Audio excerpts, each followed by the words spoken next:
nice to have you join us on 3+U. We always hope that your day is off to a good start. The rain, kind of nice to see this morning. Scott McKenzie is kicking off the show with us this morning. He is the head coach for the Chattanooga Red Wolves. We're going to help you get your weekend planned because they're playing on Saturday. Nice to see you. Nice to be here. And congratulations. Thank you very much. You got the word. You're in the playoffs, right? Clinched that this Saturday. Big result in Spokane. Very exciting.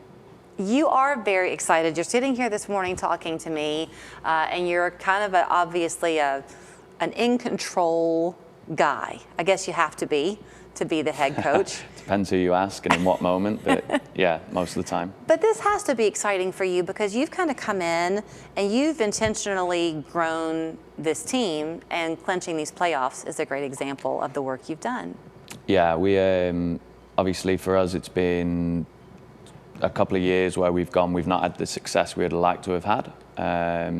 2024 was a particular down year, and so we went into the off season and said there's a lot of work to be done, but anytime you have failure, there's lots of lessons. We took the lessons. We worked really hard to put some stuff in place, build a much stronger culture, and I think anyone who's watched us this year can see the results of that. Obviously, you can see it in the league table where we're placed, the result this weekend in Spokane, but we really just wanted to make sure that when people came and watched us, they saw a team that gave everything. And really that's been the foundation of our success. We have 3 more chances this Saturday, October 4th, and then finally October 25th to catch a regular match before the playoffs do begin. But when we're watching your team play, is soccer as much of a mental sport as it is a physical sport? Yeah, I think there's lots of different components to it, but certainly I would go, I mean, we were predicted to finish last.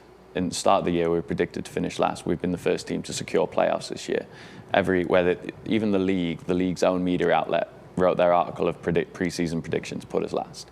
We're in first. We're 5 points clear in first. We've got 6 games to go in the season, 3 at home. And a lot of that comes down to, I used the phrase earlier in the season when we beat CFC, that we're mentality monsters. And I think that's been a large part to do with what it is.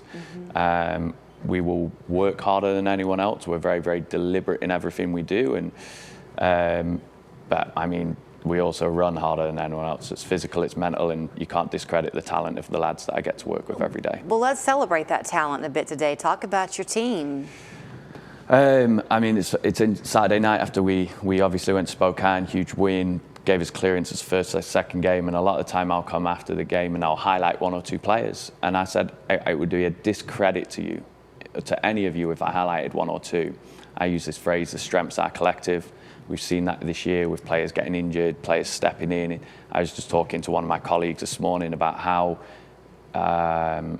much easier my job is when it doesn't matter who I pick. I know what I'm getting. I'm getting an all-out, all-action performance. I'm getting a level of commitment that's very, very rare in any industry, especially sport. And they are an exceptional, special group of young men that I get to work with. How many games are in a regular season? We will play 30 league games this year. We played 4 Open Cup games, and we played 4 Jägermeister Cup games. And anyone that works with me will tell you I can't do maths, so that's 30-something. Yeah, 37, I think, yeah, if I was paying close enough attention. I wanted to ask you because that requires consistently reaching the bar. Yeah. That is not easy. So for you to tell your whole team last weekend it was the whole totality of you, that's quite a statement to make. It's you can't be successful over a 10-month season without a collective effort. It doesn't, there'll be lads that get left out of travel squads or left out of 18s, and they have to push every day in training, and they have to have that next man up mentality. And they've had that this year. We've had great stories. Toby John Hope started his last 4 games. He wasn't in the squad since April. And he steps in for your injury, and he's been exceptional. Conceded 2 goals in that 4-game stretch.